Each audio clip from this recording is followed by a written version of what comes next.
উত্তরে করেছেন প্রধান অতিথি সভাপতি যারা রয়েছেন এবং পুরস্কারটি প্রধান অতিথি হাত থেকে গ্রহণ করবেন। এরপর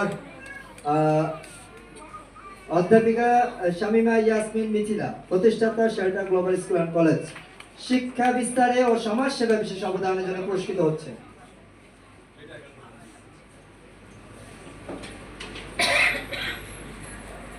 এরপর প্রস্তুত থাকবেন নাফিসা ইসলাম অনন্যা।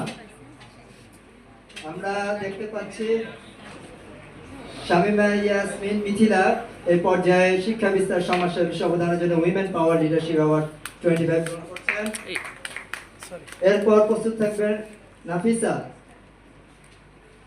নাফিসা ইসলাম অনন্যা, অনেক গুণে গুণান্বিত যে মানুষটি চিত্রশিল্পী, উপস্থাপক, সমাজ উন্নয়ন কর্মী, এত কিছু গুণের অধিকারীকে আজকে আমরা সম্মানিত করতে পেরে আমরাও